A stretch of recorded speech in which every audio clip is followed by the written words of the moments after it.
Décimo, as indulgências. A doutrina e a prática das indulgências na Igreja estão estreitamente ligadas aos efeitos do sacramento da penitência. O que é a indulgência? A indulgência é a remissão, perante Deus, da pena temporal devida aos pecados, cuja culpa já foi apagada. Remissão que o fiel, devidamente disposto, obtém em certas e determinadas condições pela ação da Igreja, a qual, enquanto dispensadora da redenção, distribui e aplica, por sua autoridade, o tesouro das satisfações de Cristo e dos santos. A indulgência é parcial ou plenária, consoante liberta parcialmente ou na totalidade da pena temporal devida ao pecado. O fiel pode lucrar para si mesmo as indulgências ou aplicá-las aos defuntos. As penas do pecado. Para compreender esta doutrina e esta prática da Igreja, deve ter-se presente que o pecado tem uma dupla consequência. O pecado grave priva-nos da comunhão com Deus e, portanto, torna-nos incapazes da vida eterna, cuja privação se chama pena eterna do pecado. Por outro lado, todo o pecado, mesmo venial, traz consigo um apego desordenado às criaturas, o qual precisa de ser purificado, quer nesta vida, quer depois da morte, no estado que se chama purgatório. Esta purificação liberta do que se chama a pena temporal do pecado.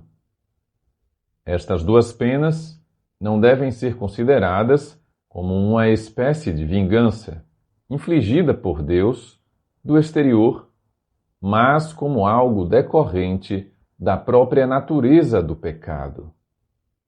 Uma conversão procedente de uma caridade fervorosa pode chegar à total purificação do pecador, de modo que nenhuma pena subsista. O perdão do pecado e o restabelecimento da comunhão com Deus trazem consigo a abolição das penas eternas do pecado, mas subsistem as penas temporais.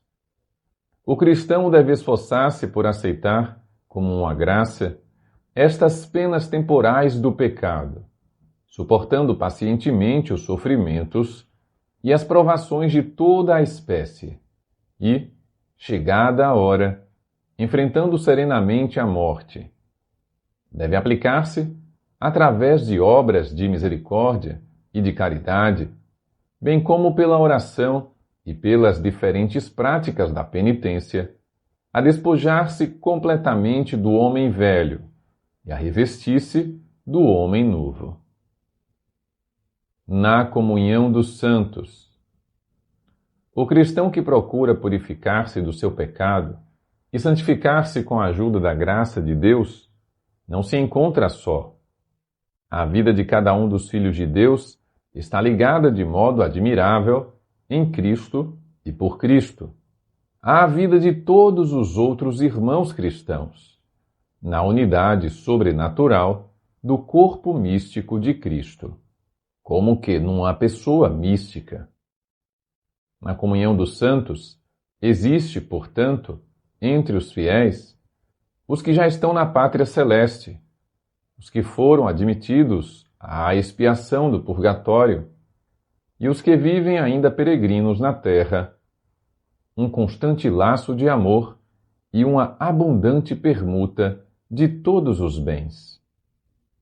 Nesta admirável permuta, a santidade de um aproveita aos demais, muito para além do dano que o pecado de um tenha podido causar aos outros.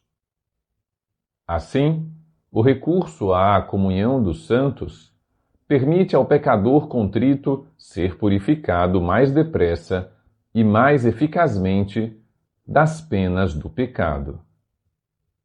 A estes bens espirituais da comunhão dos santos, também lhe chamamos o tesouro da Igreja, que não é um somatório de bens, como quando se trata das riquezas materiais acumuladas no decurso dos séculos, mas sim o preço infinito e inesgotável que tem junto de Deus as expiações e méritos de Cristo, nosso Senhor, oferecidos para que a humanidade seja liberta do pecado e chegue à comunhão com o Pai. É em Cristo, nosso Redentor, que se encontram em abundância as satisfações e os méritos da sua redenção.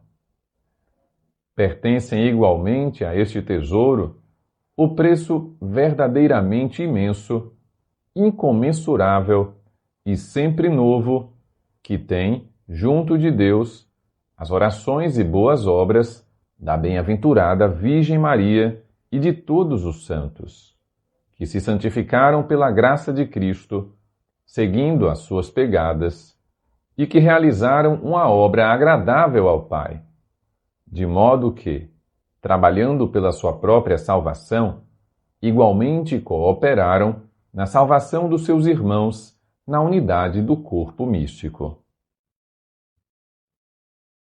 Obter a indulgência de Deus mediante a Igreja.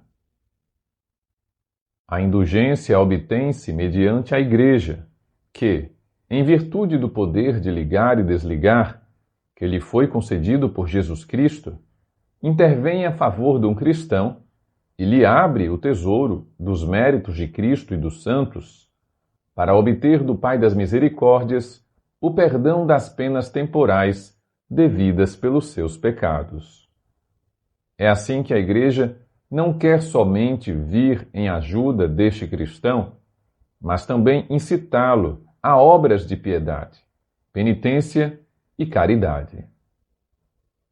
Uma vez que os fiéis defuntos, em vias de purificação, também são membros da mesma comunhão dos santos, nós podemos ajudá-los, entre outros modos, obtendo para eles indulgências, de modo que sejam libertos das penas temporais devidas pelos seus pecados.